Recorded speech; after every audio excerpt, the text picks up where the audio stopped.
Para Brasília, os ministros do Supremo discutiram ontem a possibilidade de mudar uma regra interna para permitir que novos ministros da Corte votem em processos cujos votos foram dados por integrantes aposentados.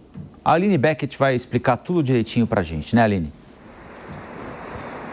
Exatamente, Colombo. Essa regra foi implementada em 2022, garantindo a preservação dos votos dos ministros no plenário virtual, mesmo esse julgamento sendo transferido para o plenário físico, né? Um exemplo disso seria, se modificada essa regra, o ministro Flávio Dino, ele poderá votar e mudar o entendimento da ministra Rosa Weber no processo que discute a descriminalização do aborto. Caso não seja modificada essa regra, o ministro Flávio Dino não vota e aí preserva-se o voto da ministra Rosa Weber, que está aposentada do STF, né? Quem levantou essa questão foi o ministro Luiz Fux. Ele alegou que essa regra já tem perdido um pouco do sentido dentro da Suprema Corte. Nós separamos um trecho da fala do ministro levantando esse assunto. Vamos ouvir.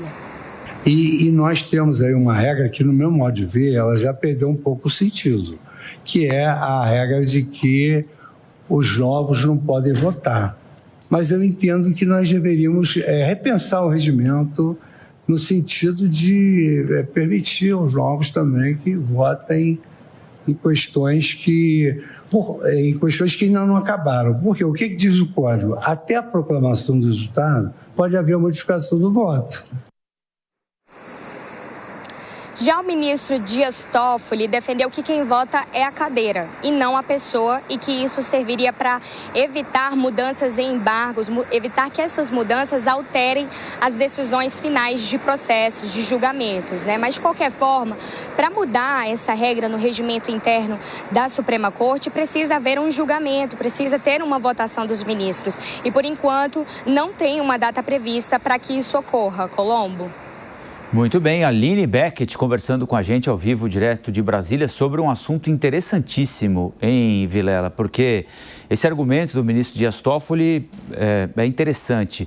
Quem vota é a toga ou quem vota é a pessoa física? Claro que no sentido figurado aqui, né? Quem vota é quem ocupa a vaga naquele momento ou quem vota é a vaga? Porque nós corremos o risco de ficar trocando de voto a todo momento em que um ministro é substituído, um ministro é aposentado, um ministro falece, outro é indicado para o cargo. Isso não adiciona uma insegurança jurídica desnecessária a determinados debates? Ou é assim mesmo? As coisas vão mudando na medida em que outras pessoas chegam, têm interpretações diferentes a respeito de assuntos que também, de certa maneira, continuam girando e se atualizando na sociedade, né, Vilela?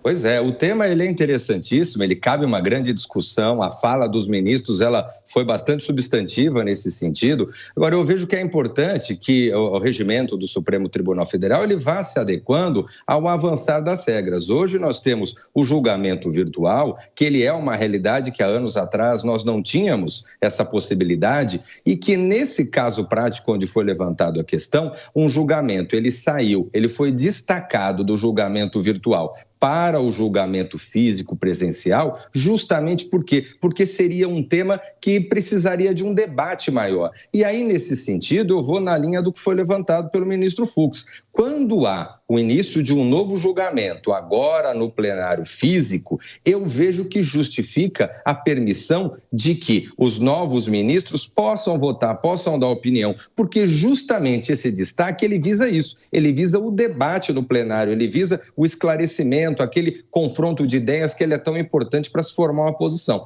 Então, eu vejo que é uma discussão importante, séria, mas muito bem-vinda, que vai fazer, o que pode fazer com que seja aprimorado as formas de julgamento por parte do Judiciário e especialmente do Supremo Tribunal Federal.